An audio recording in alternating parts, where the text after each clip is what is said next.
can praise you enough. I can shout till my voice gives way. Leap till I have Morning. no strength. Sound good? My breath try to explain. All right, we'll go ahead and get started in just a moment. And if time were to stop, I can never tell it all. Words are few, this will have to do. I just want to thank How do I sound, Junior? I just want to thank you. A little more? That better? I just want to thank you. Oh, I'm so grateful. Sing it again. Sing it loud. I just want to thank you. Oh, I just want to thank you.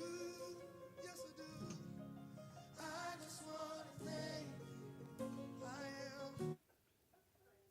Come on in. Welcome.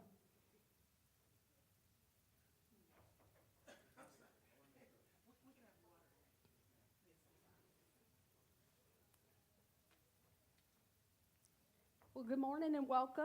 We're so excited to have you here, Harvest to Hope. I'm Casey Foster. I am representing Bank of America and our Better Money Habits program this morning.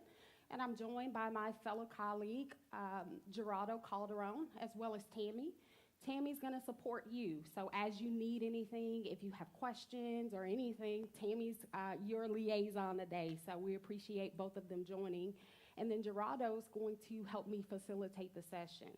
So why are we here? We are here to get a foundational understanding of finances. There's so many myths that are out there about finances, and I truly believe that knowledge is power. So the more that we know, the better informed we can make decisions, and it puts us in a better position to be financially free. And so today, each of you have taken that first step of getting on that journey of financial freedom. And so today we're just going to give you some tips and some tricks that we've learned and accumulated over time to share back with you so that you have the knowledge to make informed decisions related to your finances. So a little bit about our history and who we are. So Casey Foster, I've been a part of finance since 2003. For the last 10 years, I've been a part of Bank of America, the last 7 here in Fort Worth. Currently in my day job, I am a Vice President and a Client and Business Manager for our Bank of America Private Bank, where we serve clients with investable assets above $5 million. Why is that relevant today? Well, I manage a team of 15 associates who really structure wealth. That's all they do every single day. They assist clients with setting up wealth vehicles to structure wealth. Why is that important and relevant? I believe where God's taking us, it's in an elevation phase, right? We're now walking into the manifestation of what's next as it relates to our finances. And the only way that we'll be prepared is if we know how to manage it and put those vehicles in place to structure the wealth that we accumulate over time. So really elated to join you today. It's always great to give back information, but when you can do it at home with your family, it's a better experience. So really excited today for the opportunity. Gerardo, you want to give an introduction, and then Tammy, you could share a little bit about yourself as well. Yes, so Gerardo Calderon. I've been in finance since 2012. The last 7 years I've been in the investment world, working as a stockbroker and now as a financial advisor. So why that matters is there are very few things that you can ask us that we haven't already seen or experienced. So what I like to do with these sessions is be interactive. If you have something that you're curious about, if you hear something that you said, hey, I went through that, or you can offer suggestions. I think with finance, what's important to know is you can never know it all. It's constantly changing. Situations are always different. And the way we can help each other is by sharing and making sure it's collaborative environments. So as we go through these sessions, we're going to make it interactive. I will call on people if you don't raise your hand, so be prepared for that.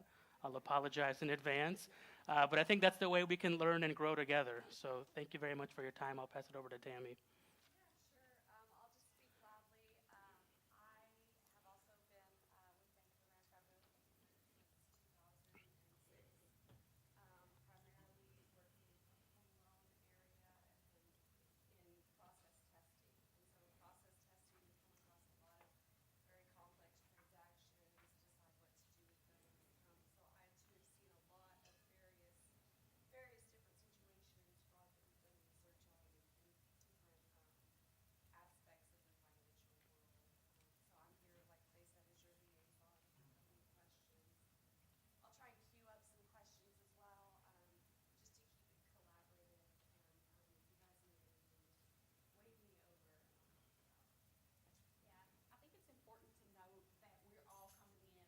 various levels of understanding of finances. There will be no dumb questions. There's not a question that you shouldn't ask. As I mentioned, we're all family. So if you're curious, perhaps someone else is as well. So feel free to interject as we're going through. We want this to be about you. You came here looking for answers and information, so feel free to jump in so that you get what you needed to receive today. So I'll kick it over to Gerardo to get us started with our first session. Thank you very much. So first session, the whole series is economic mobility and basics. But the first part is really all about budgeting and banking basics. So if we look at the slide on the screen or your handouts. You should have received this packet. This is what we're going to be presenting today, and you'll also notice it presented here on the slides and on the screens as well. So we'll be talking about debt, what that really means. Is it scary as it sounds? Is it good? Is it bad? I think we all want to know how it all works. Banking basics, so this is just what it sounds like. Checking accounts, savings accounts. Why you would use one over the other. Do you need both of them? Do you need more than one of each one? We'll talk about those and how they work. So if we want to go into the next slide regarding debt. Here we are. So when we look at debt and what it really means, debt is you owe somebody something. If Casey lets me borrow $100, I am now in debt to her for $100, and she might charge me some interest as well. So that will. She will, she definitely will. So that's when we think about debt, that's what it is. Now, of course, in the ideal world, we would want to be debt-free, but the reality is, who can buy a house for $300,000 with prices going up the way they are? Who can buy a car for $10,000 or $20,000 with prices going up the way they are? Debt is something that we need to have as individuals to actually survive and get through life. Now, you can spend your entire life saving, doing the Dave Ramsey method and just paying everything in cash. There are some pros and cons to that, but I think it's a little extreme. And if you utilize debt effectively, there's no reason you can't have a prosperous life with debt. So some common do's and don'ts that I always recommend, prioritizing the debt. It's very, very common when you get your, let's say, credit card statement, and you see the minimum amount due, $25 or $35, and you think, hey, I'll just make the minimum payment. I'm in good standing, and then every month I'm just making the minimum payment. But if you actually look at that statement, it'll break down how much interest you will pay over time and how long it's going to take to pay off that credit card. So a $1,000 purchase may end up costing you 2 or 3 times that actual amount because of the interest you've paid off. So in our minds, we need to be thinking, how do I get rid of this debt as soon as possible? Because psychologically, it's a very, very powerful feeling. Paying on time, a very common mistake that I see when I speak with individuals is not knowing when their due date is. You need to know if it's due on the 1st of the month, the 15th of the month, the 27th of the month, and also if there's a grace period. Maybe you have 3 days to be late and it doesn't affect you in any way. You always need to know these dates because when we think about debt, specifically credit cards and loans, if you are late on these payments, that then gets reported as a late payment to the credit bureaus. And if you continuously be late, it can get sent to collections.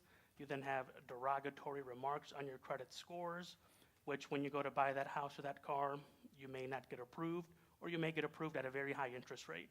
So knowing your due date, very, very important. One other point I'd make right there is, as far as paying on time, a best practice for that would be to set up recurring debits, where you go into your bank and you set those payments up to where they go in automatically without you actually having to manually make that payment. And so that will help you as well. So if you've gotten to a situation where you've had some payments that you've processed late, then I would highly encourage you to start setting those up on recurring debits so that you don't get into that situation again, because all debt is not created equal. Very good point. Thank you, Casey. And then sticking to a spending plan, I think we all fall into the trap. I know I do, at least around the holidays. Everything is 70% off, Black Friday, Christmas time. And I go in thinking, I'm just going to spend $200 on gifts. And then I look at my cart with all this online shopping, and it's at $500, and I'm wondering, I'm a sucker for a good deal. I'm not going to lie to you. I'm human. Even though I teach this stuff, doesn't mean I'm perfect.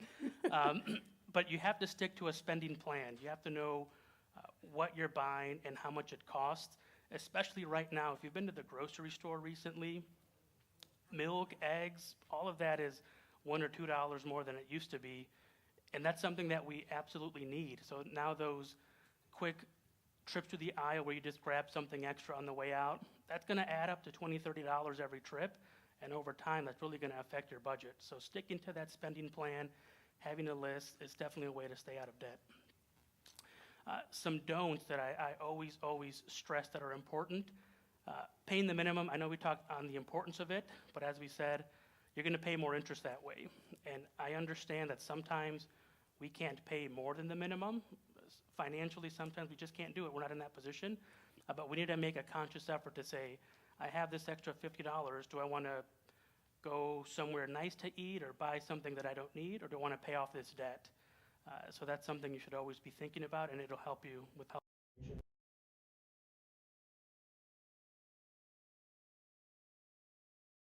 When this happens, sometimes we think, I'm just going to ignore the mail that comes in, or if I don't pay it, what can happen to me?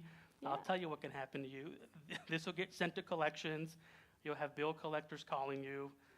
Potentially, from what I've seen now here recently, they can sue you, take you to court, which they will then put a garnish your wages through a court order. This has started to happen more recently. So that's why you don't want to just run from your problems. It's a good life lesson in general, not just finance. The biggest thing that I found through my years of advising, speak to your creditors. Give them a call and explain your situation. You'll be surprised how often you can call and say, hey, I can't make this payment, or here's what's going on. And they may say, you know what? Let's work out a plan, or let's reduce your interest, or let's give you 0% interest for the next year. But you have to make that phone call. A bank is not going to call you and say, hey, you're paying too much interest, we're going to charge you less. That doesn't happen. But if you call them and you say, here's what's going on, or even if you say, hey, there's a competitor offering me 0% interest for 18 months, they may match that offer. So pick up the phone, 5 minutes, it'll save you a lot of headache. So that's always a good tip that I give. One other thing I want to mention there is banking is all about negotiation, right? At the end of the day, it's a competitive business. So if you go to a bank and you say, hey, bank down the street is offering this, you pique the interest of your bank, and they want to start having conversation. So I think the biggest misconception when we think about finances is that we're in this by ourselves and nobody really understands us, whereas it's counter to that. The bank actually wants to help. I know during COVID, tons of opportunities came up. They received funding from government. The government gave them money to give back to consumers, and we just didn't take advantage of it. So to Gerardo's point, whenever you get into a bind, always contact your financial institution, whoever that bill is with, contact them. There's always options available for you. There is. Student loans, I haven't paid student loans in maybe 2 years because of the pandemic. There we go, exactly. So that's something, that's a great, Junior in the back, I like that. That's a great example of what Casey's saying.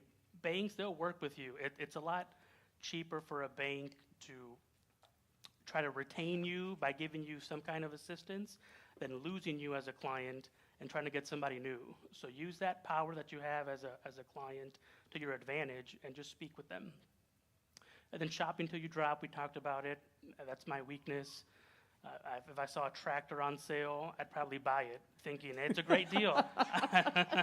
Luckily, my wife, she knows how to keep me in check, so that won't happen. But don't be like me. Don't shop till you drop. Figure out your spending plan, what you can actually afford to spend this month. Very common, what people used to use is the envelope method, if anyone's familiar with that. You just put your cash in the envelope for groceries.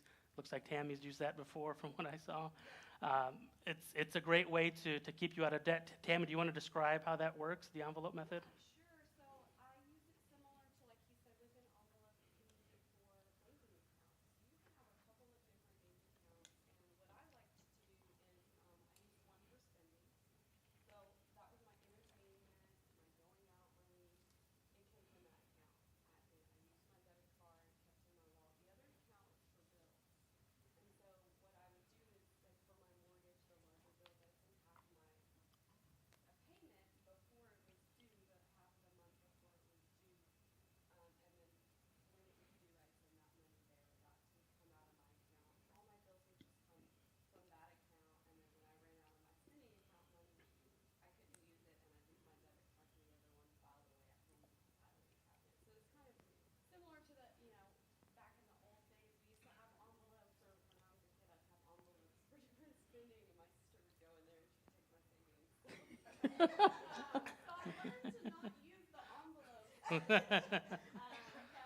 Very good. Thank you for that, Tammy.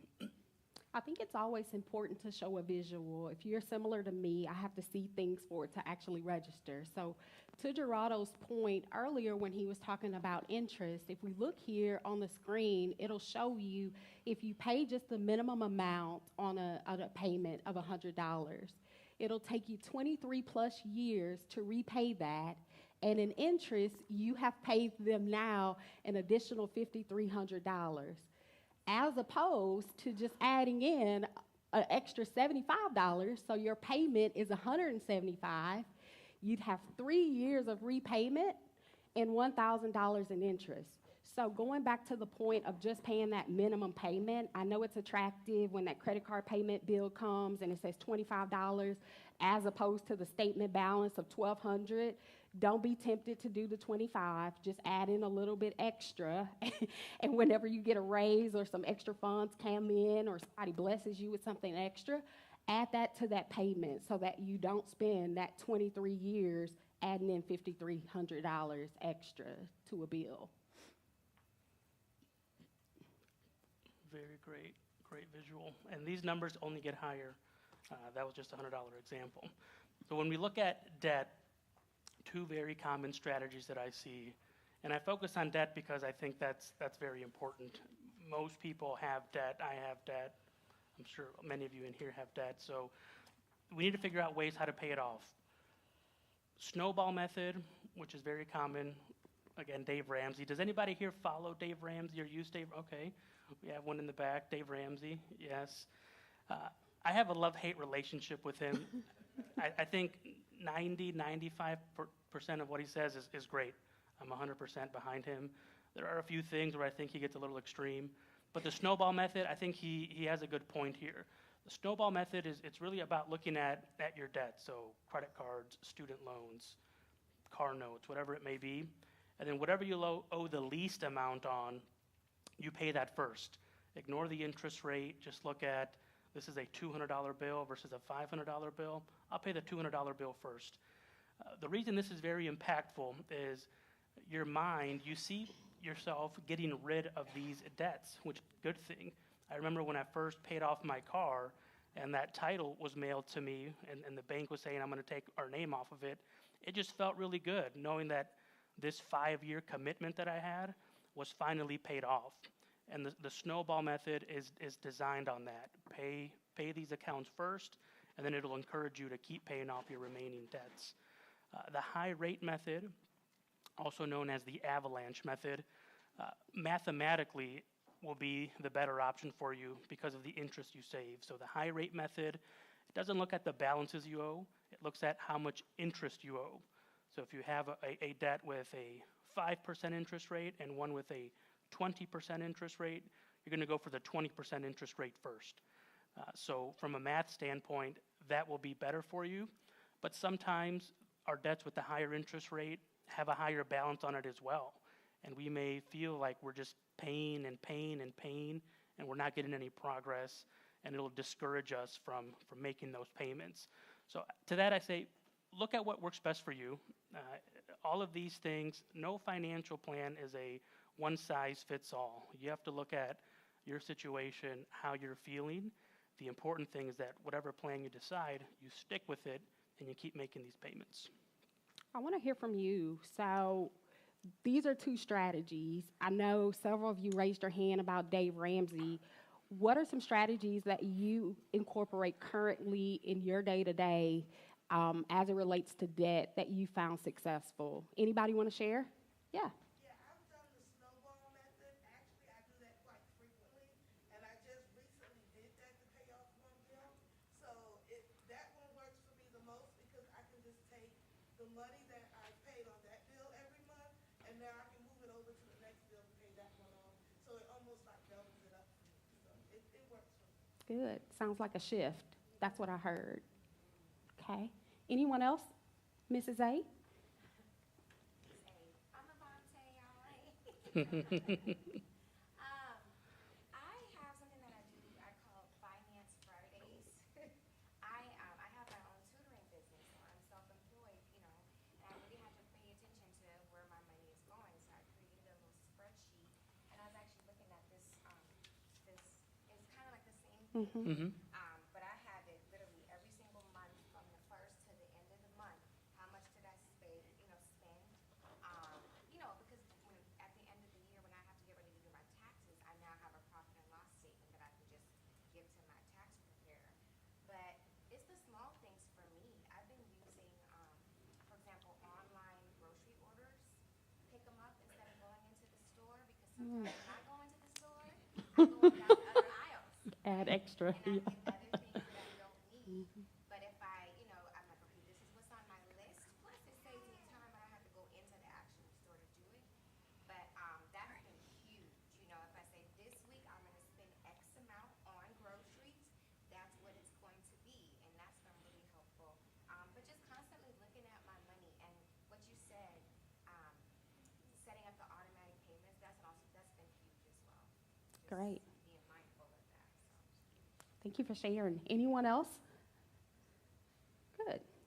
I always think it's important to share because, as Gerardo mentioned, what works for him may not work for you, but the more information you have and different processes, you can figure out what your method will be. For me, it's the snowball, right? It's the accumulation of adding.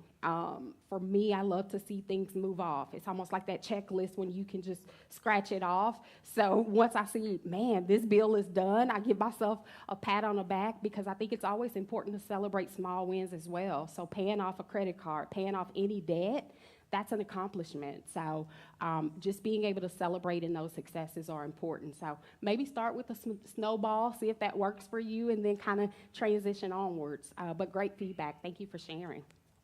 Yes, ma'am.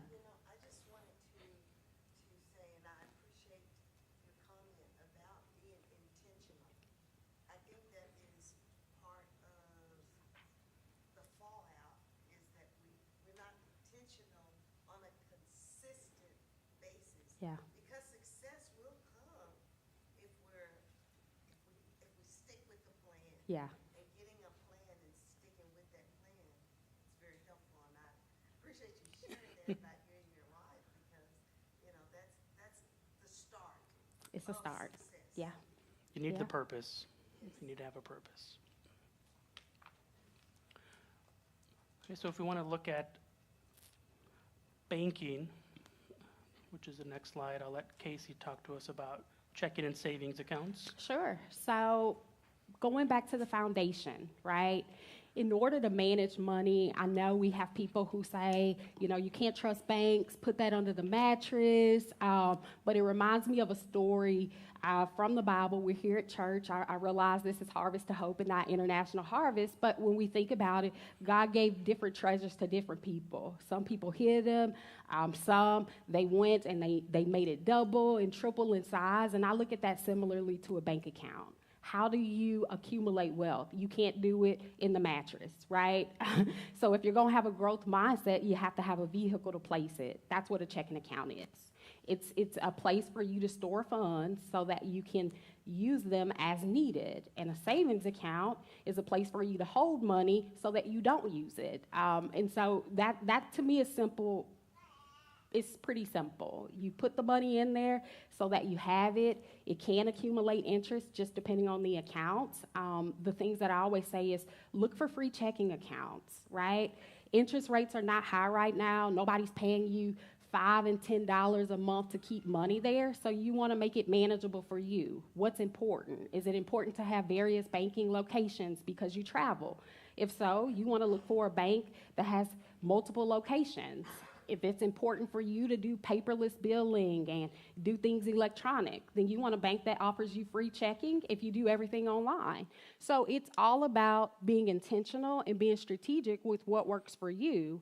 And I think we shy away from that. We look at other people and like, oh, they bank at Chase, oh, they bank at Wells Fargo or Bank of America. But what works for you? You may be a credit union because you're going to be buying a home or getting some type of lending opportunities, and credit unions are more favorable favorable than larger banks in that regard. So that may be the way that you need to go. So all it is about is, again, you're going to hear a consistent theme today, accumulating knowledge. Knowledge is power.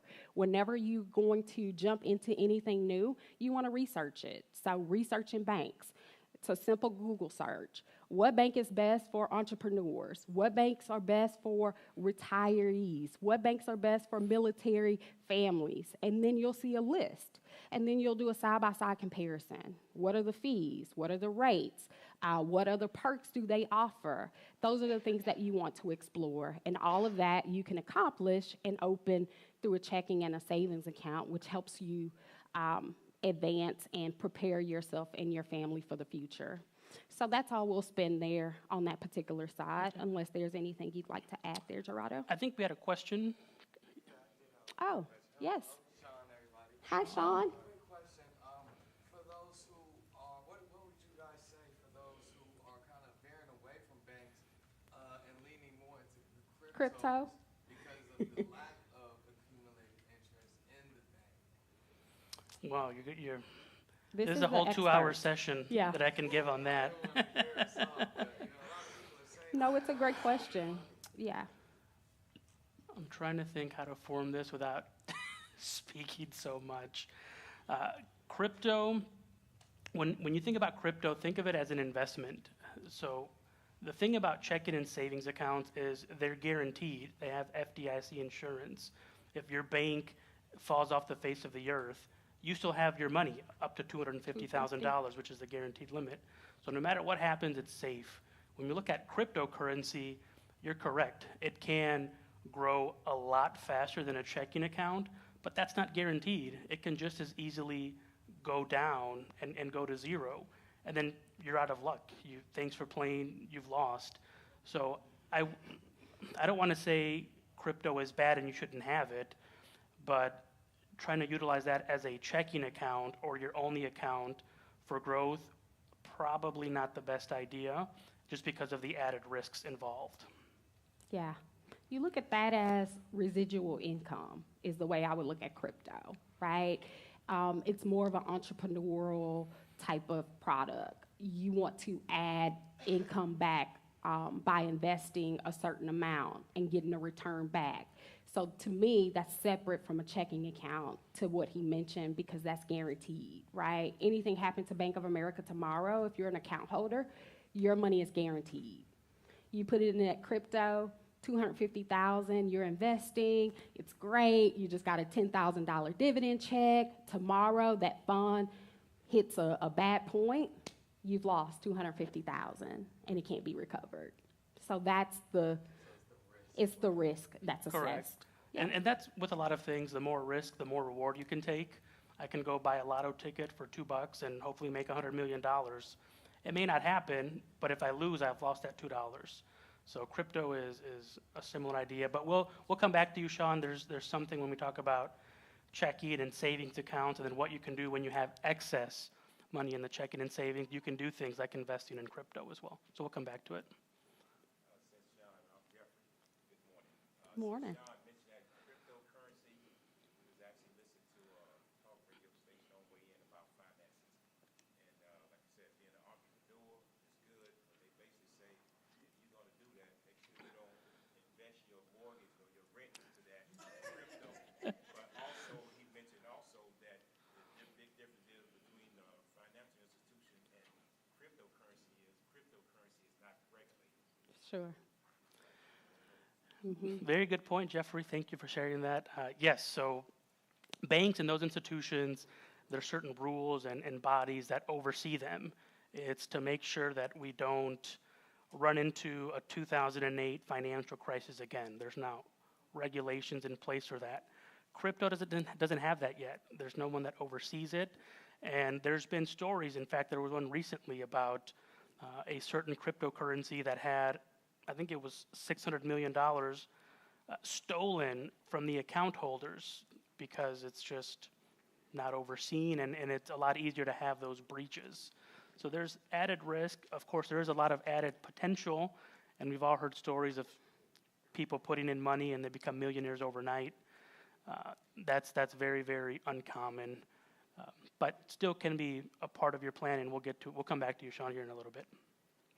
So as we transition, we understand bank accounts now. We understand checking and savings. Now there's three standard ways that you can make payments. So want to hear from you, which do you think is the best way to pay for items? Is it cash, debit, or credit?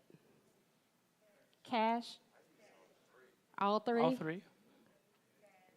Cash, credit.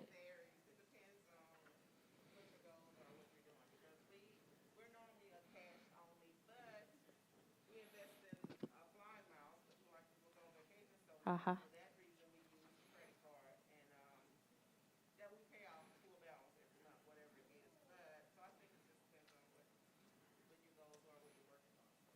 It's my kind of family. I like that.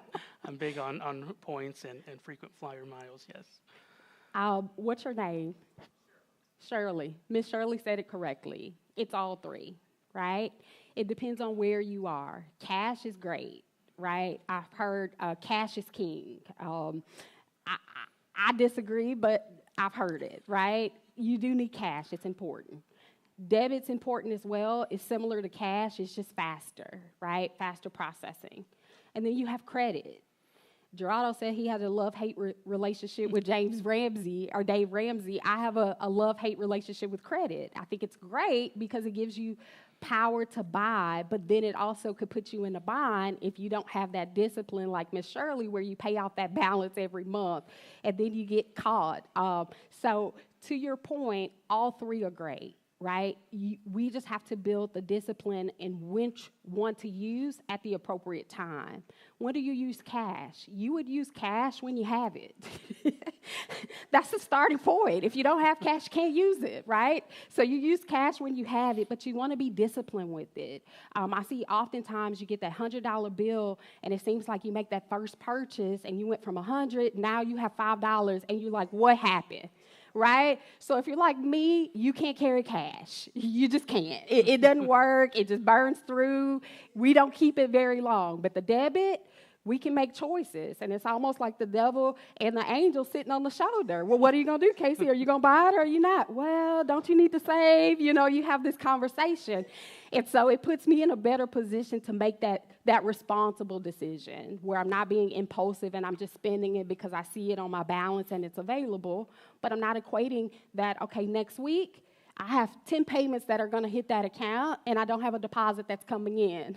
So do I swipe this card or not? That's a choice that we have to make. And so hopefully today we'll make better decisions and we'll think about down the line, those next 7 to 10 days, what's coming in and do we have enough to make sure that everything is covered? And then you have credit. Going back to the point, it can be great, right? You're in a bind, you need to make this end meet, and this is the vehicle to do so. But then we have to remember when that deposit hits, we need to go back and make that payment so that we don't accumulate that debt that we're working really, really hard to be relieved from. So great job on that piece. Thank you for that. Okay, so what we need to budget for, emergencies. I think the pandemic really opened our eyes to maybe we weren't prepared as we wanted to be. We may have lost our job or our income was reduced, and we can't pay bills anymore because we didn't think this was possible, and the world showed us it is possible. So now being prepared for that, I think it's something that we need to always have, but then the question becomes, well, what's the correct amount? How much should I have for emergencies? We'll talk about that here in a second, but just keep that thought in mind.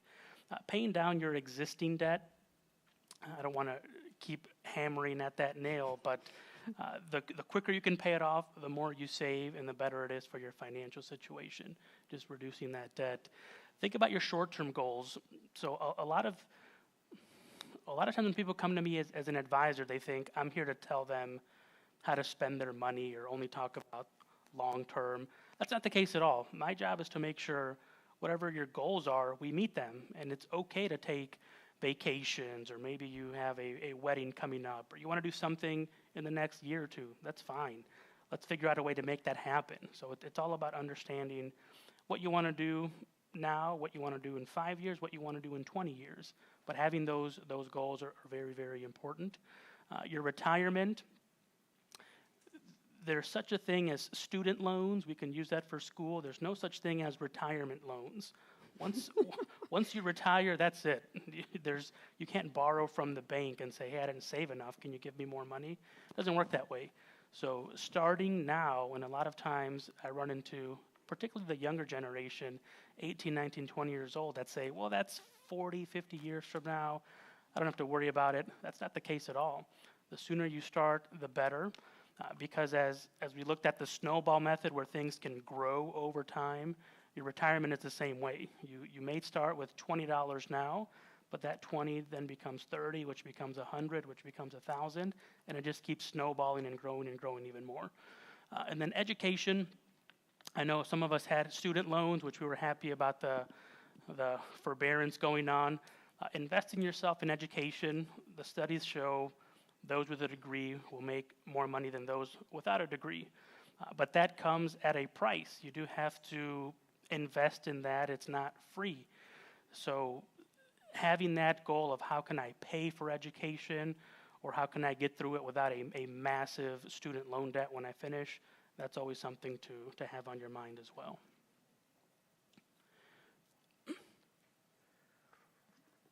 So the emergency savings, we'll come back to you on this one here, Sean, and how much we need to have saved. Emergency savings, it's always going to depend. The things that we need, a roof over our head, we need foods in our belly, we probably need medicine, pay for transportation to get to work, things that are essential to your day-to-day living, that's what your emergencies are.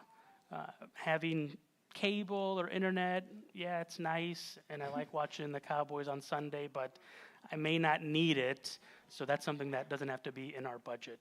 So once we have that monthly amount, let's say it's $1,000, then we think, how many months of that should I save? And it's going to depend on your household and your situation. If it's just you on your own, you may want to only save 3 months worth, 3 to 6 months worth of those expenses, because you're only providing for yourself.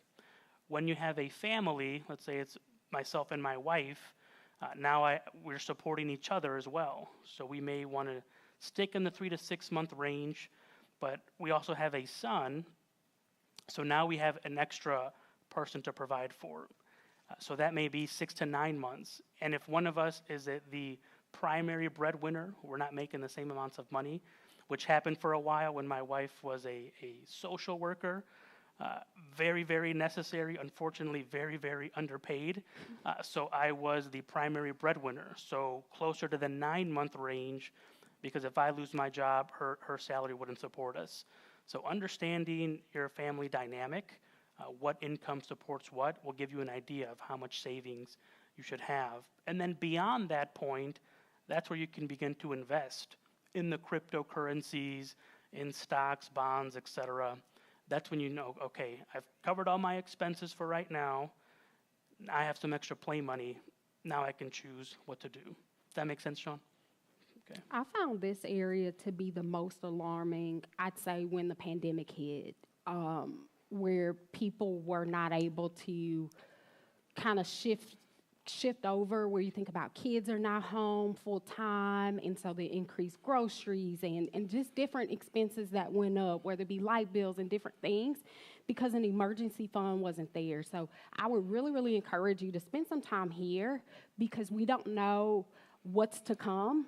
We weren't prepared for the pandemic to start initially. So I would say always having that emergency fund and knowing what that number is. It's going to be a different number for each person in each household. So identify your number.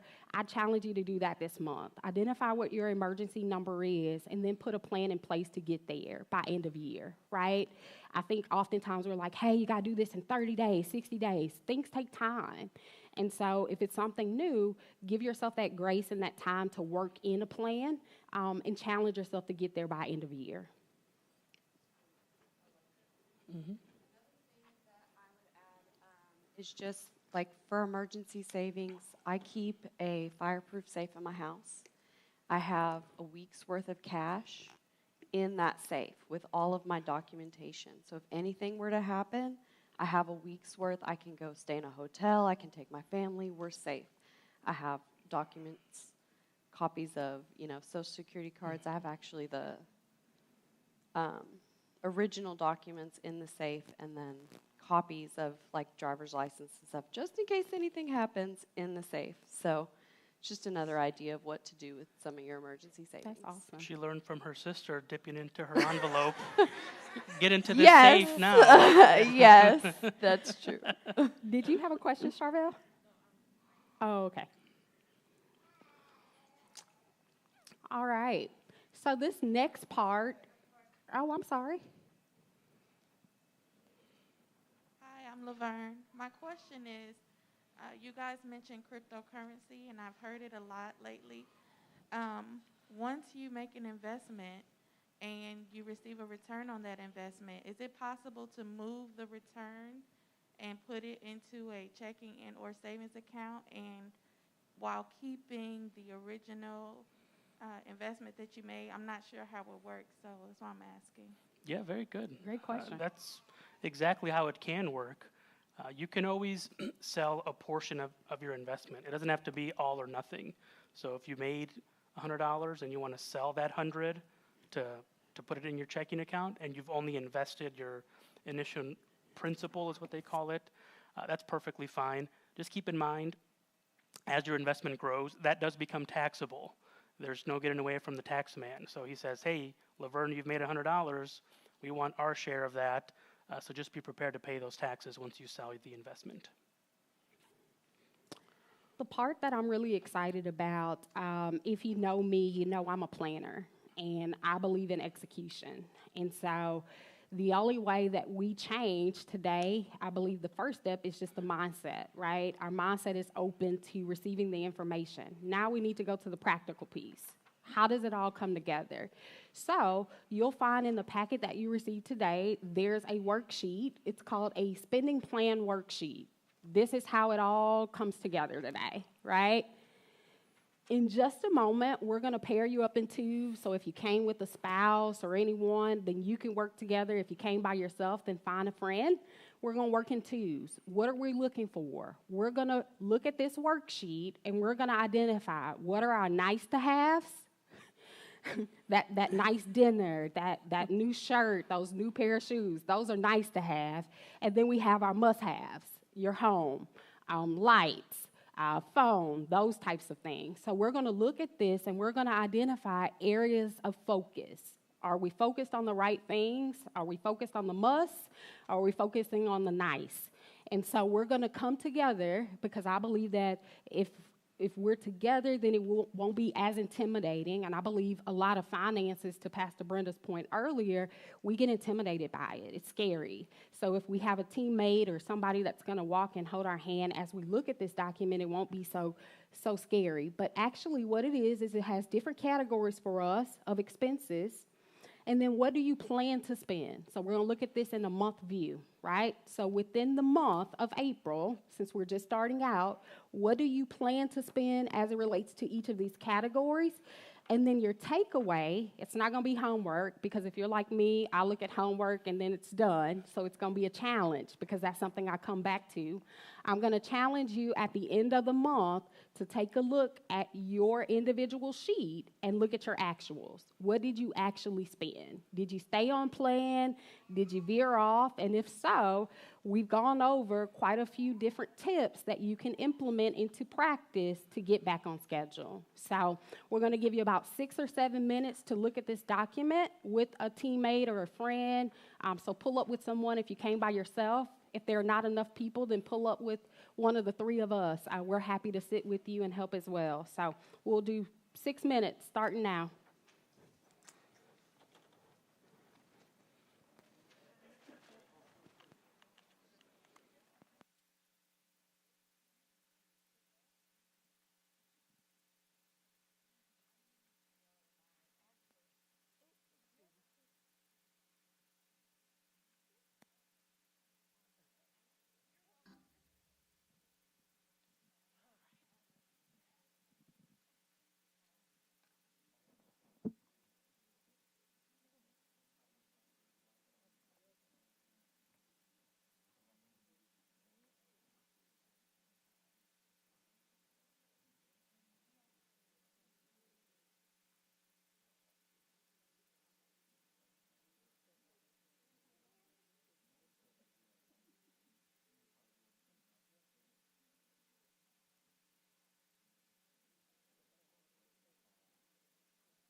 issues up there.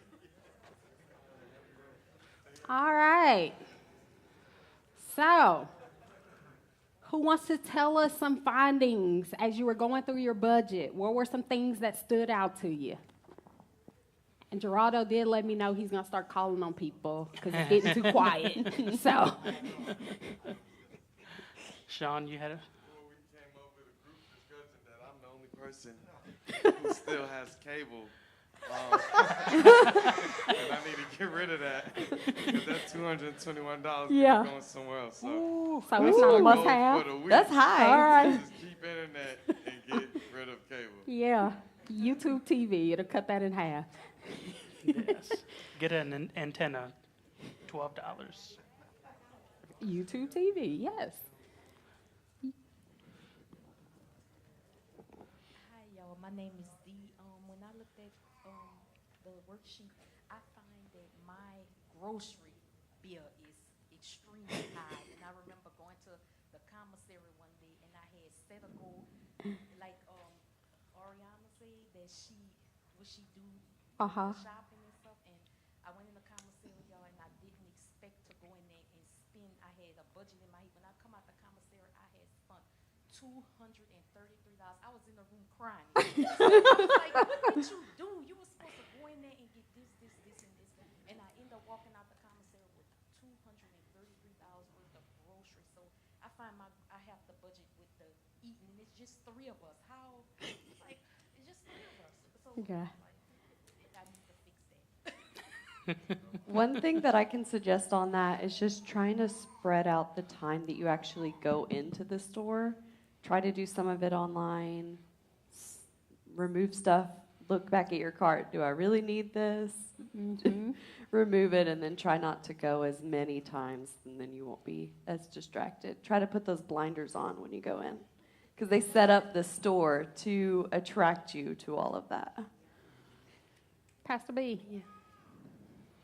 I know everybody has lots of fun things to say, but something I found that I did during spring break is I literally cleaned out the pantry so that we could see what we are buying again, because we didn't know that was stuck in a corner expired. So if you go through and you literally purge and Yes. clean the refrigerator and the freezers and all that stuff, you'll find that you probably are buying some of the same stuff over and over and over again. That's a good one. I'm going to take you up on that. By end of year, I'm going to clean out the pantry. You know what? You can actually start with the fridge. I ran into the same problem. We clean out the fridge on Monday because the trash picks up on Tuesday. And I would find this has been in here for a month, and it's 3/4 of the way full. We're not using this. So that's a very good point. What I've found to keep myself disciplined, because, again, looking for deals, I'll go to Sam's Club, get a 10-pound bag of oranges. I'm not going to eat 10 pounds of oranges, but it's $9. So I say, this is a steal. I need to get it. I started to shop just for a few days. So it's not as convenient. You're not getting 2 or 3 weeks worth of groceries. But if I can get 2 or 3 days worth of groceries, I know it won't go to waste. So that's something that I found to be very helpful.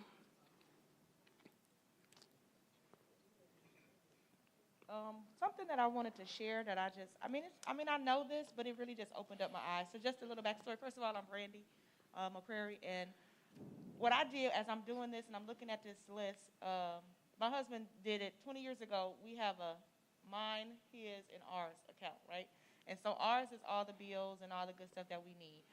And so what I realized was, like, that was really the smartest decision he ever made, because, like, now he calls me the spender. Now I see that when I get to entertainment, I don't have a problem with splurging with my money. And so now I'm so thankful to him right now, because all my bills are paid. He makes sure financially that we're all set. But I didn't realize, I knew my mother was a shopper. I knew I got it from her. But I see it now. Like, I really honestly see it, that I do spend money. And so I'm thankful to just have this sheet and to know, like, hey, this is what I can spend. It's like those envelopes instead of a bank. So I'm just thankful really to him as I'm looking over this, like, he really sets us up for greatness because I would spend. I mean, I just do. I think I enjoy life. And I kind of heard you, it was in your conversation, like at this point in my life, some things I just care more about, and I'm okay with that. And so I'm just thankful for like the whole financial view and just seeing where I'm at. And I just know who I am, and I'm okay with it.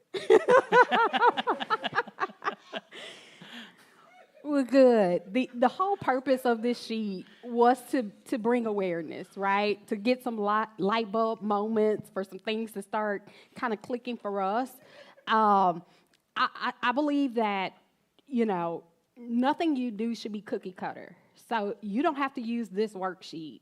I use something that's electronic because I can't be bound to paper. So figure out your system. I think Vontae mentioned she has an Excel worksheet. So whatever works for you, the whole purpose is to start looking at it and planning accordingly each month. So in your worksheet, you'll find that there are 5 tips that they have there to help you track, knowing your net income. So what income is going to be coming in, understanding that, putting a plan together. That's what this sheet is to help you do. Tracking your spending. So go back to your bank account at the end of the month, and then you're going to go back to your actual spending category. And then check up on your progress. And then finally, step number 5, which I think goes really, really close with grace, is adjust, right? Sometimes we get married to a process, and we're going to stick with it to the end, even though it doesn't work. No. Move quick, adjust fast. Those are kind of the keys to success. When you start reading into those books, they say make adjustments really, really quick. So if it doesn't work for you, adjust for May. Don't continue to do it for May, because then you're defeated, you're discouraged. And then when June comes, there's no plan. So make the adjustments as you see fit. Everybody has these little phones that have app stores, so figure out which one works for you. Just put in there budgeting, creating a budget plan, and Google, again, is a great resource. It'll kind of give you a list of them with the pros and cons, so you can figure out which one works for you. Yes, I will say I'm a huge fan of the Mint app. I've used the Every Dollar Budget by Dave Ramsey. It's not as good as Mint, in my opinion. Mint, you can create your own budget just like you do now, but it can also track your spending automatically. You can link your bank accounts or your credit cards. So anytime you use it, it gets uploaded to the app, and then you can visually see the same charts and graphs, and then it'll show you green or red. If you're in the red, you've spent more money than you've budgeted for. And then that you can actually see, wow, I spent $300 more on groceries than I budgeted for. You can begin to see where these problems lie, and then you can adjust those bills. I think that's the most important thing is these budgets, if you set up a budget today, it's going to be vastly different 12 months from now. It's not going to be the same because our life changes, our needs change. So understand that that's going to happen, but the important thing is that we're constantly monitoring what we do so we can find the pantry not completely full and of stuff that we're not using. What questions do you have or thoughts do you have regarding budget? I have a question. So for people like me, because for the majority of my life, I've been in like survival mode. I had children early on as a teenager, things like that. So I know how to budget and things like that, but that's never been my life with being able to budget and save and do this and do that, because I've been like working and robbing Peter to pay Paul, and I'm really good at that. And now, you know, my children are grown, and I'm no longer in that situation. So now I find myself trying to shift my mind from survival mode to, okay, now let's put into practice the things that you know to do. And so what advice would you give somebody as far as how do you keep yourself accountable to being able to budget and shifting that mindset? I think that's a great question. A mentor of mine, Dr. Darius Daniels, said people do what they want to do. Yeah. So you mentioned a mindset shift. You have to want to do it. And so pain's a very good motivator for us. So you have to kind of, if you're me, I psych myself out. What does that mean? Okay, Casey, if you want to accomplish this, these are the steps you have to take. And so then I have to challenge myself to say, do you really want it? And the answer is yes, then this is what I have to endure to get there. And so I think for you, starting small, keeping it simple. So what does that look like? April, challenge yourself to complete the plan side. At the end of the month, challenge yourself to complete the actual. It may be just creating a routine, whatever your down day is. If it's a Saturday, maybe Saturday from 1 to 2 o'clock is about budgeting. And so you put that, if you're a planner, put that on your planner. Every Saturday from 1 to 2, I'm committed to budgeting. And then make it about you. It's self-help, right? You don't want to be stressed out thinking about how you're going to pay this and when the money's going to come. So you say, okay, as a part of my self-help and me taking care of my mental stuff this month, I'm going to commit to coming up with a budget and being organized and to have a structure in place, which frees me and gives me more capacity and time to focus on the things that I really enjoy. That would be one of the things I'd say. If I could just add something, from what you're describing to me, it sounds like you had a purpose at one point. Your purpose were your kids and providing for them, and you've done that at this point, so you've fulfilled that purpose. So to obtain that discipline again, we need to find that next purpose, what that is. So if you're looking for ideas, I will go back to it again, retirement. How does that look like? There are a lot of retirement calculators that you can play with that'll show, okay, here's how I want to live when I'm retired. Here's how much I have to save or what I need to do to get there. And then you can look at your own situation and say, am I there yet?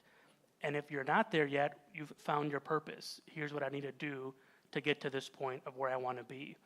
But I think we need to look internally a little bit and find that purpose, because without purpose, we're not going to get very far. That's good. I like that. I got something I want to add, too. I like what she just said. I'm Jackie Robinson. The Robinson household, what we do, which I had my daughters and my wife hold me accountable. And we wrote the vision down. We made it plain. We wrote a contract within the family that Jackie Robinson, me, was to save a certain amount of money a month and to put it in a bank account without my name on it. So that bank account is in Avante name, Jaquil name, and my wife's name. So every month, they hold me accountable to put a certain amount of money into the account. And let me share this with you. I give God all the praise and all the glory. Avante knows what the vision was, okay? We started this in January. The minimum amount of money I was supposed to put away was $3,000 a month. It's, what is it, April, right? April now, how much money we got in the account? $22,000? Ooh. $22,000. Thank you, okay, Father. And it's because of, I'm listening to what everybody's saying. I'm trying to do some security out here and take people's temperatures. But listen, I have to share this with you because what I learned in the military, I've done 30-something years in the Marine Corps. In the graveyard, there is so much knowledge in the graveyard that we share, that we fail to share with our loved ones, okay?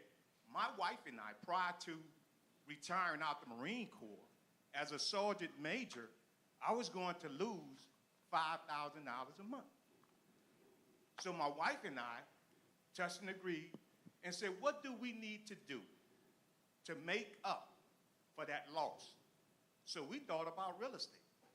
So the Lord blessed me. I received orders while serving in Iraq to go to Japan, a place where I always wanted to go. And going there as a military person, there's this thing called COLA, cost of living allowance, that they pay us. It's a lot of money. And we saved that. So what we did, we started real estate. To make a long story short, we started this with one piece of property, a duplex, that I bought here while stationed in Japan, okay? So that $5,000 that we were missing, that I was going to miss as a retiree, today the Lord has blessed us to earn $1.6 million in real estate. So and I give God all the praise, all the glory. I'm sharing this with you because I'm letting y'all know. I mean, there's about 30 people in here.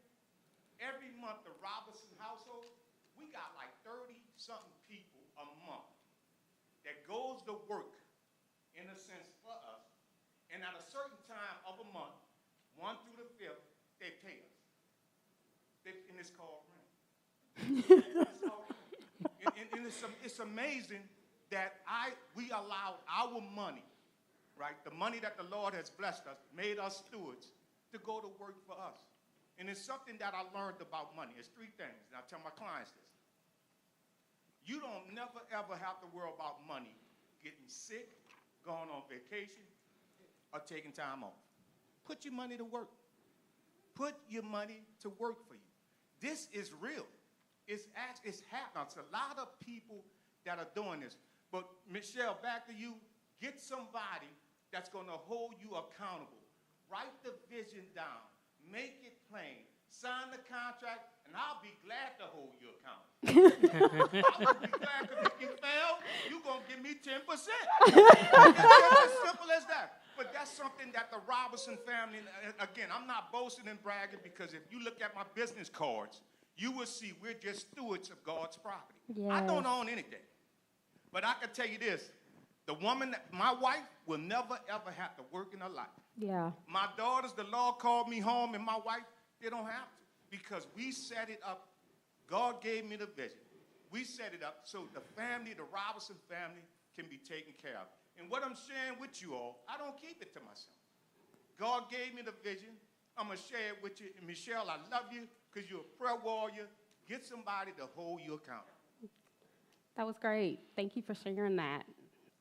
Real life example of putting in the work and having the seeds planted and watching them grow and sprout. So we appreciate you sharing that personal experience. I think we're at a point now for taking a break, so feel free to get a snack, water, or anything, and then we'll come back and wrap up the session. 3 minutes, Junior, 4 minutes, 5 minutes? I'm going to run.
before.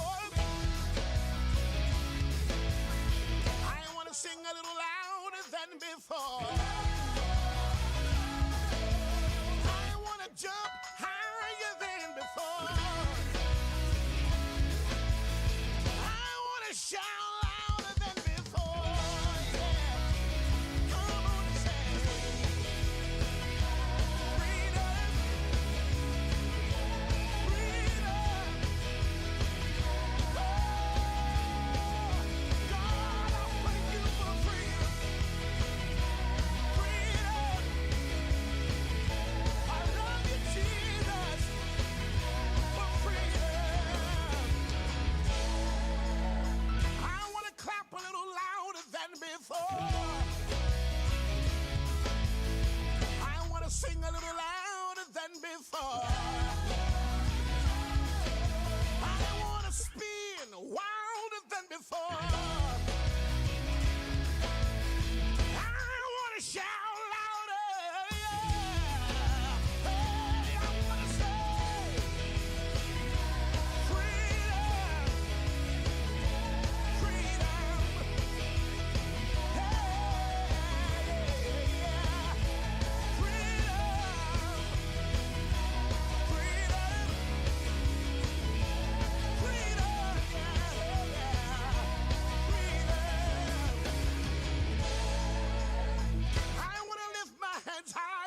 Before I want to love you more than before. I want to worship deeper than before. I gotta scream it louder. Yeah. Come on and say, freedom, freedom, oh Lord, freedom. Yeah. Freedom, freedom. Thank you for freedom. No more shackles and no more chains, no more bondage. I am free. Yeah. Lift your hands to the Father and say, no more shackles, no more chains, no more. I am free. Yeah. Come on, lift your hands to Jesus. No more shackles, no more chains, no more. All right, if you'll take your seats, we'll go ahead and finish up our session so that we can be mindful and respectful of time to leave at the appointed time. Amen.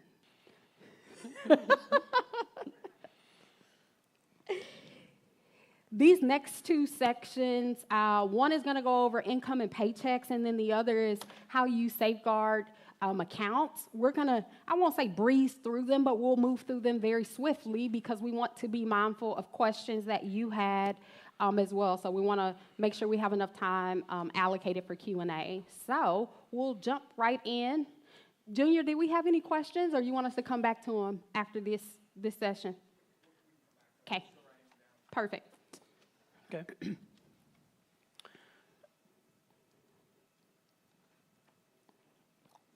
Next slide. Perfect. Okay, so as Casey stated, we'll go quickly through these, understanding the paycheck, how to maximize the paycheck, and benefits that you may have through your employer that you can take out of your paycheck. Next, there we go. So biggest thing to always understand, which we may have at this point, your hourly pay is not exactly what you're going to take home. If you make $10 an hour and you work 10 hours, you're not going to take home $100. There's taxes and things that are taken out of that paycheck, and it's important to understand what that may be, as well as extra deductions that you may take, which health insurance, 401k, that also comes out of the paycheck, which will end up reducing what you take home, and that's what you have to pay the bills. So the math behind it is pretty simple. You just take what you've earned, that's your gross pay, subtract the taxes, so federal income tax, Medicare, Social Security, And then anything addition that you add to that, if you want to contribute to a 401k or you want to have health insurance, that's an additional deduction that comes out of the paycheck. And at the end, we have net pay, which is what you have to pay the bills, go shopping, or do all your fun money as well. Any questions on that piece? I think we probably understand that as well. We can skip the video.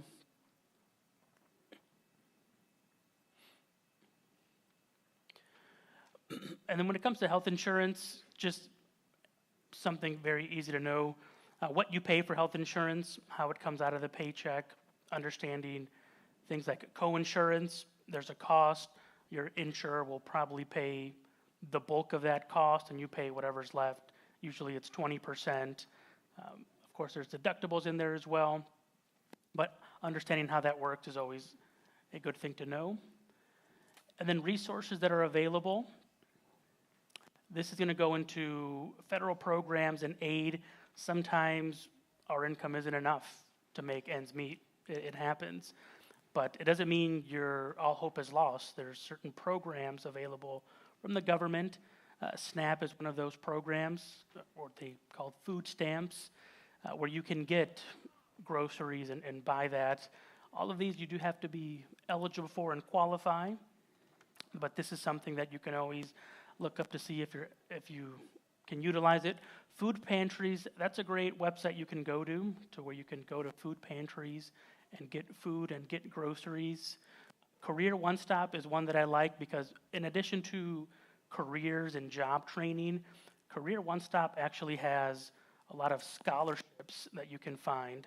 And I'm on some scholarship committees for some nonprofits, and I've come to find not many people apply for scholarships, so there's a lot of money out there being wasted. So if you go to Career One Stop, you can actually search by the state, by the city, high school students, freshmen, whatever it may be, and it'll filter scholarships available that you can apply for.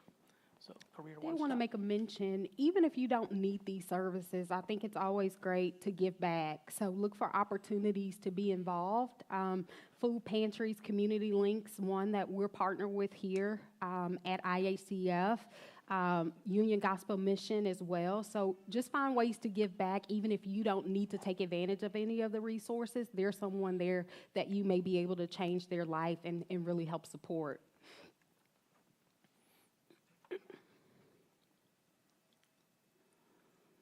So to stay on track, as we went through the budget sheet, tracking the spending, we're spending $200 on cable, maybe. At least we know that that's happening, right? That's how we figure it out. And I didn't mean to pick on you, but that may not have been known until we did this exercise. So by tracking it, that's where we can find opportunities that maybe we make change, or maybe we don't. We keep it. It's fine, but at least having that awareness is the important piece of it. The emergencies, COVID may happen again, or something similar where we shut down. So having that emergency buffer is very important. And then finding ways to give back. To Casey's point, it's sometimes we've reached that prosperity or that success, and we just want to pass that along to someone else that isn't as fortunate.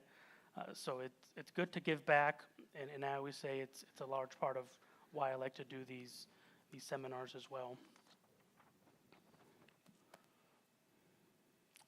Did you want to go over this one, Casey? Sure. So ways to cut back. I think everybody has to do personal inventory, but here's 6 items that you can see on the screen that'll kind of help you if you don't really have a starting point, right? So set a spending plan for yourself every day. I think taking a lunch is great, but planning the day before so that you remember to take it so that you don't have to spend that money is probably better. So figuring out ways to do public transportation when you can. I know, we were taking the kids to the fair in Dallas and we didn't drive. We rode the train, and that was a great way for them to get the experience of riding the train, and then we saved money in fuel. With the cost of fuel now, that may be a great option. Changing your phone plan. If you have things on your cell phone plan that you don't need, or you may have that home phone with added features and you don't use them, Just being mindful of that. Forego something that you buy often and perhaps you don't need. So do you really need that Starbucks, or could you really do that at the house and save that extra $6 or $7 for the cup of coffee? I think many of us have talked about the grocery list. So sticking to the grocery list, kind of having a hybrid where you do online and in-person shopping.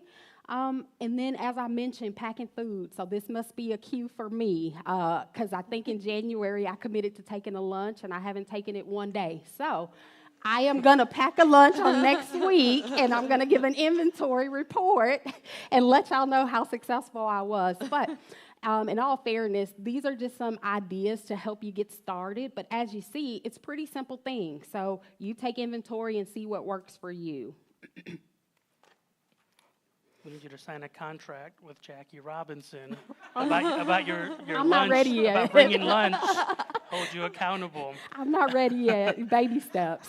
Baby steps. One thing that I would add on cutting back, utilities wasn't on the list, but your electric provider, there's a site that I use, and there's many, Power to Choose, where you can actually filter the cheapest rate.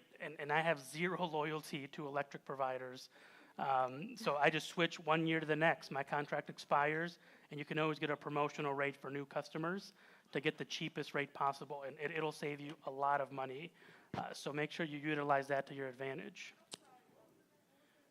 Power to Choose. There's, it might be .org, powertochoose.org. It is. I think there's Compare Energy Texas, or you just Google electric providers, and then it'll bring you the list of those websites that'll help you filter it. Yeah, and I want to speak on the electricity portion, because I used to actually work for an electricity company, Reliant. I've got questions for you. What a lot of people don't, I've got questions for you. Continue. So what a lot of people don't realize when it comes to shopping for electricity is that when you do go on websites like Power to Choose or TXU or whatever, the price per kilowatt that they usually have up there is going to be the cheapest one for, say, 2,000 kilowatts. But if you're in an apartment, you're not going to need that. So you always look at the EFL, because the EFL is going to tell you exactly what you're going to be paying per kilowatt. Or sometimes they might have little loopholes in there, and it's like, oh, it's only 7 cents per kilowatt, but you have to hit between 1,000 to 1,500 kilowatts to get that 7.6 cents per kilowatt. But if you're below it, they're charging you 18 cents per kilowatt. Wow. Good call out. So you have to be mindful Yes, of that. Very tricky. the electricity fax label, the EFL, will break that down. And I actually switched 2 weeks ago to a new one, and it feels like everyone is now doing. You have to use at least 1,000, and we'll give you a $100 credit back on your bill, which then the math comes out to 8 or 9 cents. But if I don't reach that 1,000, yeah, they're charging me close to 20 cents a kilowatt hour. So read that. Don't just fall for the, oh, here's the cheapest and I'm done. There's some fine print in there that you want to make sure you understand.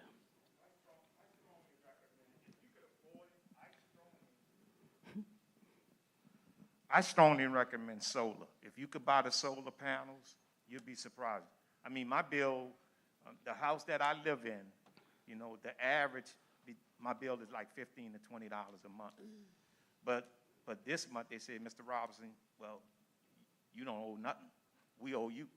You know, so if you could afford solar, get you some solar panels. The solar panels that I have on my house raise the value of my house to $40,000. Okay, and it's a tax write-off also. But with solar, again, my bill this month, it came out to be negative $70. So I recommend solar if you could afford solar panels. Yeah, solar's not a bad, and there's a lot of, Reliant is good. Reliant. yeah, there are a lot of federal tax credits for getting solar panels, so that's a good reason. It may have a higher initial cost, but over time, you should recoup all of that. So there'll be some math involved, but it may be the better alternative. So thank you for that. So let's make sure that we're reviewing our paycheck, looking for those deductions. We're looking for various resources that can help should we have a need that arises, or ways that we can volunteer and be connected to these organizations. And I think finally just sticking with it, right? Anything worth having is worth working for. So just stick with it. It's going to be tough, but as Michelle mentioned, that accountability, having that accountability partner, finding that person who's like-minded and they're wanting to strive for the same things, they'll help you stick with it. So our final session today is really about financial safety. We're seeing an all-time high in fraud, whether it be with people hacking into bank accounts, payments that are being intercepted. Seeing a ton of fraud in Cash App. I know that's a popular app right now, but seeing a ton of fraud in Cash App where funds are not being able to be recovered. So we wanted to just spend a few moments just going over some of those financial tips of things that you need to be mindful and watchful of as you're safeguarding your accounts. Yes, we do. So if we look at the next slide. Two terms to keep in mind: fraud and identity theft. So fraud is essentially someone may take your debit card or your credit card and use it. That's fraud. Identity theft is somebody has taken your name, probably your social and date of birth, and they are now opening accounts in your name and then pretending to be you, which is a lot worse than fraud because that can be a little more difficult to remove. One way to protect yourself from that: don't carry around your social. Keep it in a fireproof safe. As Tammy said, it's a lot safer there. Your birth certificate, checkbook. How many of us still write checks? I don't know. I really? Yeah. I won't say anything then. I'll keep my comments to myself. Passwords. A lot of times when I help people log into their accounts and they'll pull out their phone or their wallet and it has a list of all their passwords, and it's not even discreet. It'll say Bank of America with username and password. I mean, you're asking for it to happen. So try not to do that. I know it's difficult to keep up with all these passwords, but you don't want to make it easy for someone that may get a hold of your wallet or your phone. Credit cards that you don't use, don't keep them in the wallet. Just don't close them either. That'll hurt your credit score, which is a different conversation. But keep them in your dresser. Spare keys, I think we know why we don't want to keep those. So for protection, using strong passwords, there's always a list that comes out every year of the most common passwords. I think password is always on that list, so make it a little more challenging. It's always on the list. Don't share your information. What's very, very common: spouses will share their information with each other, which I can understand why that's okay. But it's not secure, and if something ever goes wrong in the relationship and they have your information, that can create further problems as well. Locking your phone, so not keeping it open. We think, well, we're not going to write our passwords on a piece of paper. I'll put it on the notepad in my phone. That's a little more secure. But then you don't lock the phone, so you haven't really done much to protect yourself with your passwords. So don't keep the socials in there. And then the technology, keep it up to date. A lot of companies now will push security updates to your phone. Make sure you're up to date on that so that you're not at risk for a breach. Email is the most common fraud that we're seeing. Tons of emails where somebody will send an email, for example, Casey.Foster, and instead of it being at BofA.com, it's at BFOA.com. And you don't catch it, right? Because the header says Casey Foster. So you respond to that email, you're putting information in. We had a client most recently that lost about $3 million because an email came and they thought it was the bank, and they put in their account number, social, all this information they were feeding into it, and it was someone who was hacking them. And they didn't catch it because they said, hey, this email came from the bank, it must be legit. The bank is never going to ask you for information. We already have it. So they're not going to ask you. So I would say just look at this. I'd say wire transfer is another one that's extremely common, where you get an email, and I've seen it most recently with my dad on social media. Somebody reached out to him and said, hey, we're going to give you, I don't even know how much it was. I'm going to just say $15,000, but go to Western Union and send us $500 so you can collect it. And he was like, Casey, what did I do to get this money? I don't know. What did you do? He's like, I didn't do anything. Well, then it's probably not true. Who's just going to give you $15,000 by giving them $500? So I believe like fraud, if we take a step back and actually process it, a lot of fraud doesn't make sense. It's like common sense things where you're like, that's too good to be true. In most cases, it is. So just be diligent. Look at email addresses when they come through. Make sure nothing stands out to you, because that's a key one that we're seeing in the finance world now. And don't be afraid to reach out to that company. I know a lot of clients, when they receive emails, they'll call me and say, hey, Gerardo, I got this email. Was that from you guys, or is that from you? Like, what does it say? Like, that wasn't from us. Ignore it. Or I'll say, hey, that is from us. We need this information from you. So don't respond to that email or to that phone call. Instead, pick up the phone and call the normal customer service or your advisor or your banker that you may have. Another thing you can do is if you are getting messages or spam messages, is report those through the social media apps or through Cash App.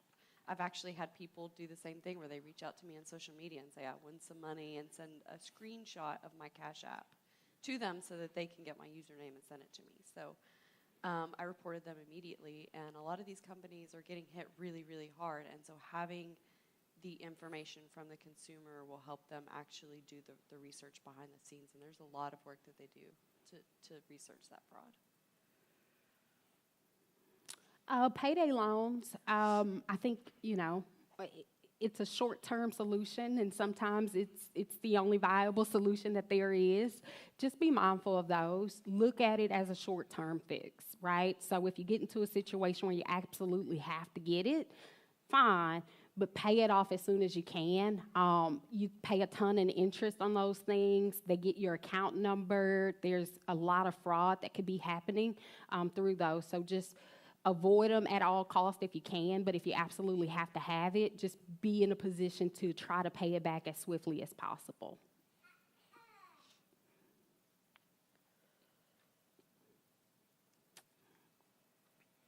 All right.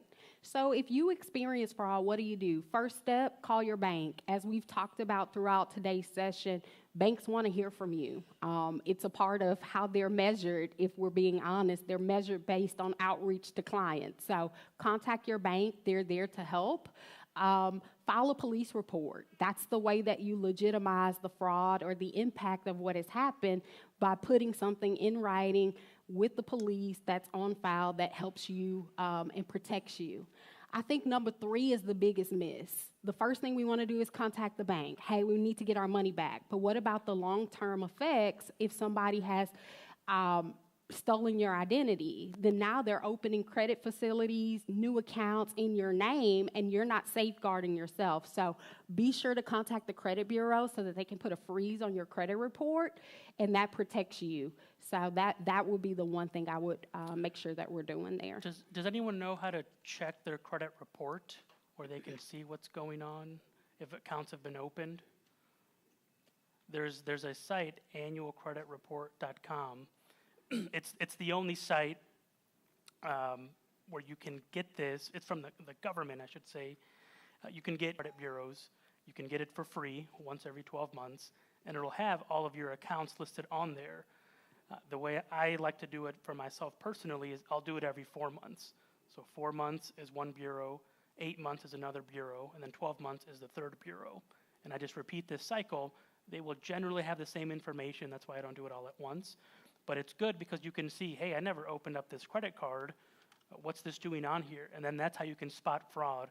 It's especially important if you're thinking of getting a mortgage. You want to know what's on there before you begin the process. Because the worst thing you can do is you go to apply for a mortgage, there's fraud on the account, and now you have to go through the process of proving that it wasn't yours. And by that time, maybe you've lost the house or something else has changed. So you want to make sure you're always keeping up with your credit report. In closing today, oh, sorry. Yes. What's the difference between, I think you mentioned the annual credit report, and if you do, there's the daily one that comes in. I think most people have it. It'll notify you, and then you see your credit score throughout, and then any changes on your account.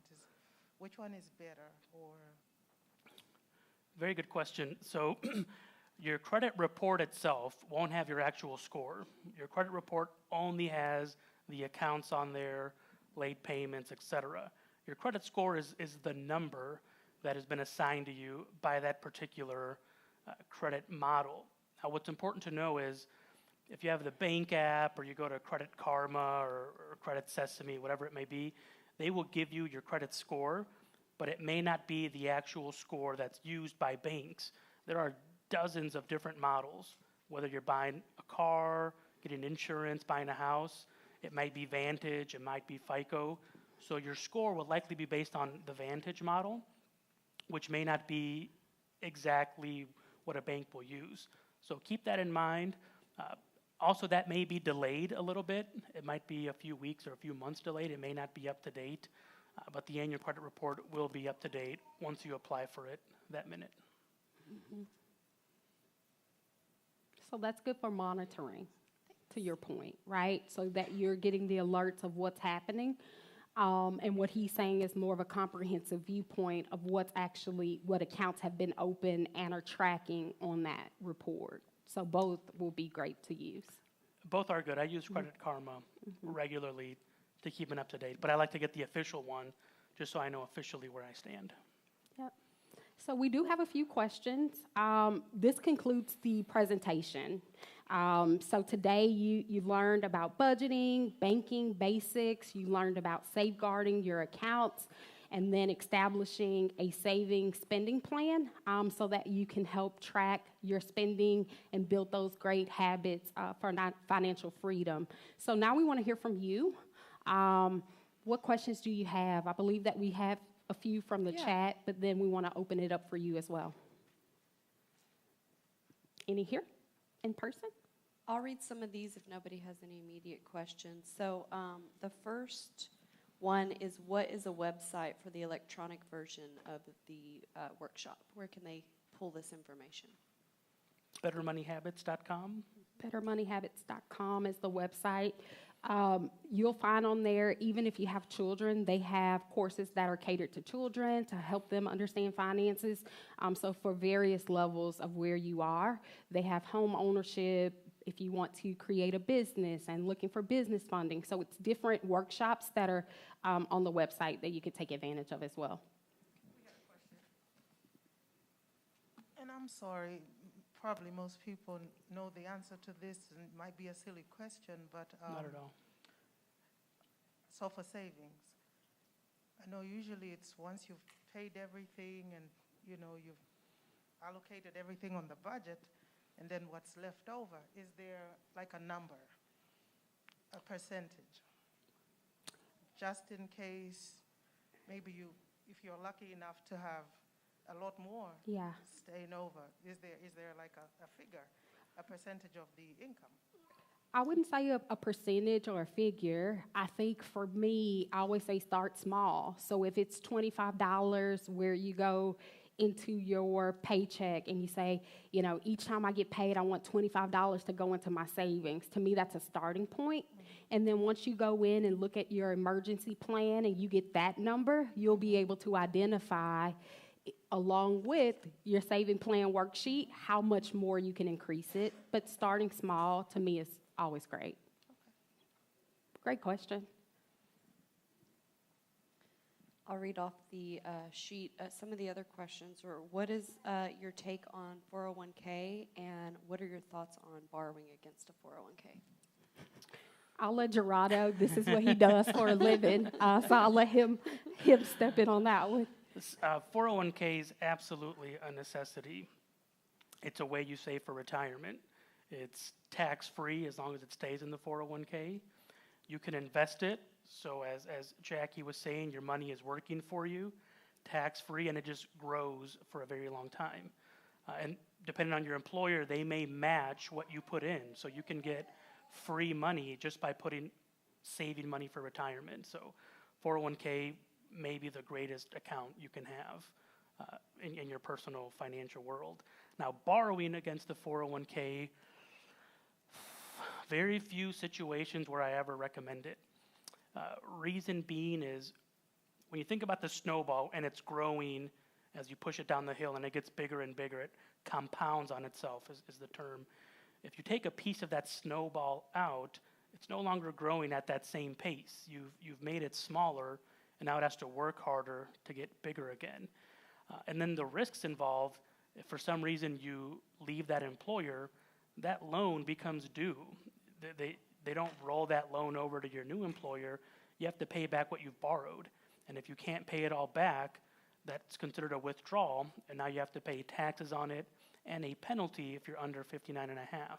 So the only way I would recommend it is maybe you're about to lose your house and you need to make a payment. I get it. Borrow from the 401k. But if you're thinking, I want to go on vacation or I want to pay for my child's school using my 401k, probably not the best thing to do in that situation. I'll add one thing to that. Purchasing a home as well would be another reason to borrow against your 401k. I have a question to piggyback off of that. I'm an educator, so we have the retirement fund. I think it's like, 10 or 15% of our check automatically goes to that. Would you recommend a 403B on top of that, or?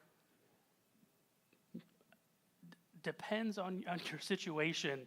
If you have excess money, absolutely, you should do it. I will never say you're saving too much money. You can never be saving too much. So if within your income you found, hey, I still have excess money after all my bills, absolutely, save more. It can never hurt you. Ooh. Great questions. What I done with the military, we have what we call a TSP.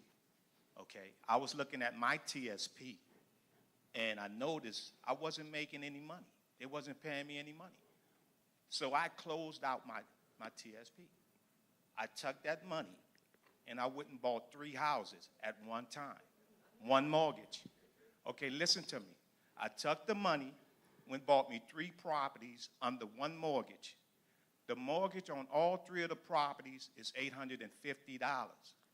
I have a nurse living in one of my houses that pays me $1,100 a month.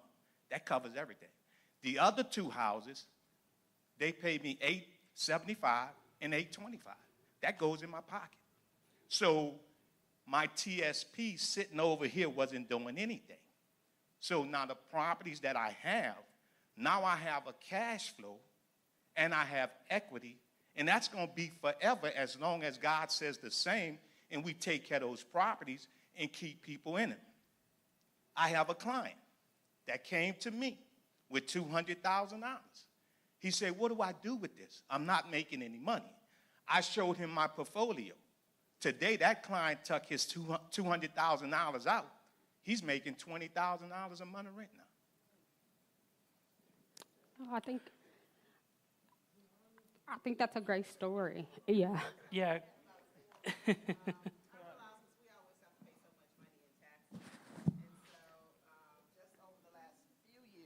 I realized because we paid so much in taxes because we don't have any kids to claim, a 403 to increase my 403 instead of paying that back because I was like, oh, we need to put more money, extra money to pay taxes. And I was like, that doesn't make sense. Why don't we just put it into something that's tax-free? So it ended up, and kind of tags on to Michelle's question about if you end up paying a lot of taxes, that's a good way to put that into savings instead of retirement instead of paying it in taxes. Oh, go ahead. No, No, go ahead. Okay. I was just going to touch on Mr. Robinson's point here about the TSP. Having a 401k is one thing. How it's invested is another. I have a client who's military as well, and he has a thrift savings plan. And it wasn't doing what he wanted it to do. But instead of doing it for real estate, he just rolled it over into an IRA, individual retirement account, so he can invest in stocks, bonds, et cetera, to get that growth. So just because you have the 401k, it can be in cash in a 401k, and it's going to grow like a savings account, which is nothing. You need to make sure what you're doing is understanding how it's invested so you can get growth, because that is an avenue you can miss out on. Great questions, great engagement. Hopefully this will be a partnership that we continue to grow with. We thought it would be very pertinent for the first session to be a foundational session. And as we continue to get the feedback from you, we'll look to grow and share in areas that will be of interest of you. So we appreciate the time, the engagement, and thank you so much for having us.